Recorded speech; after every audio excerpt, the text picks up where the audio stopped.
Hello, කොහොමද ඔයාලට අද පොඩි change එකකටත් එක්ක වෙනස් විදිහේ වීඩියෝ එකක් කරන්න කියලා හිතුවා. meal එකක් හදන විදිය. meal එකක් කරන මේක විශේෂ meal එකක්. ප්‍රංශයේ ජනප්‍රිය කෑමක් තමයි තාරාවා. තාරාවාගේ breast එක. අපි ලංකාවේ වැඩිපුර කන්නේ chicken breast එකනේ. නමුත් මෙහි තාරාවා මහා පරිමාණයෙන් වගා කරනවා මිනිස්සුන්ට ආහාරය සඳහා. ඉතින් අද මම හිතුවා ඔයගලන්ට කොහොමද තාරා breast එකක් ප්‍රංශ ක්‍රමයට හදන්නේ කොහොමද කියලා දෙන්න.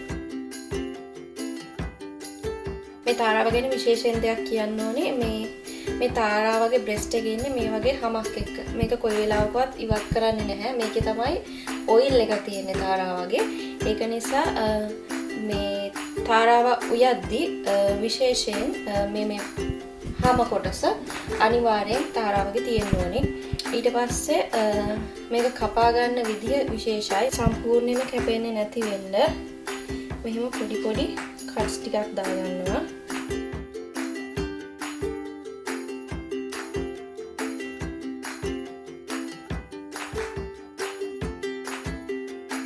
ලුණු චුට්ටක් මේකට කරනවා. ඊපස්සේ ගම්මිරිස් කුඩු ටිකක්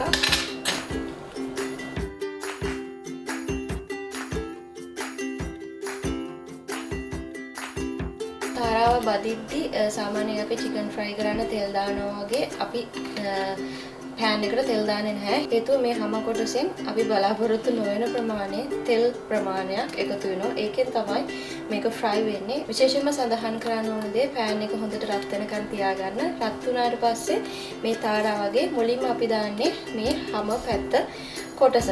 ඒක ඒ විදිහට දාලා විනාඩි 2යි අපි cook කරන්නේ එක side එකක්. මොකද හේතුව ප්‍රංශ ක්‍රමයට තාරාවගේ බ්‍රෙස්ට් එක හදද්දී ඇතුළ තැම්බෙන්න බෑ. රතු පාට තියෙන්න ඕනි කට් කරද්දී. මම උපරිම try කරනවා ඒ ක්‍රමයට හදා ගන්න පුළුවන් වේද කියලා බලන්න. විදියට pan එකට දාන්න.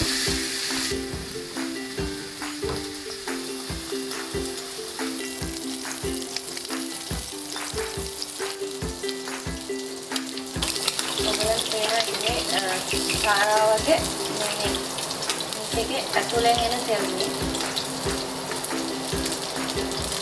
විනාඩි 2කට පස්සේ මම තාරාව වහිකට හරවන්න හදන්නේ.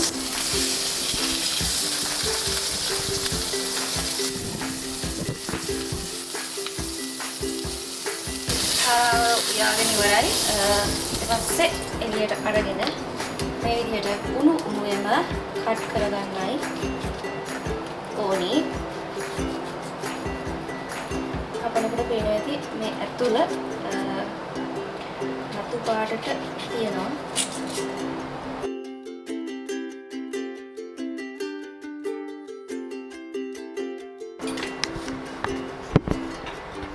මේ තාරා මාස් එක කන්න සෝස් එකක් හදනවා මම. ඒකට මම තාරාවගෙන් ආපු අර ඔයිල් ටිකයි ඊට අමතරව vegetable oil ටිකක් පාවිච්චි කරනවා.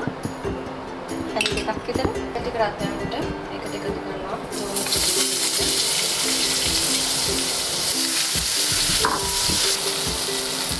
ලුණු සුදු ටික සාමාන්‍ය ප්‍රමාණයට දෙනකොට bell peppers ටිකක් එකතු කරනවා. මේ තෙල් එකේම කලින් කනඩු බදගත්ත නිසා මම මොකක්යි එකතු කරන්නේ.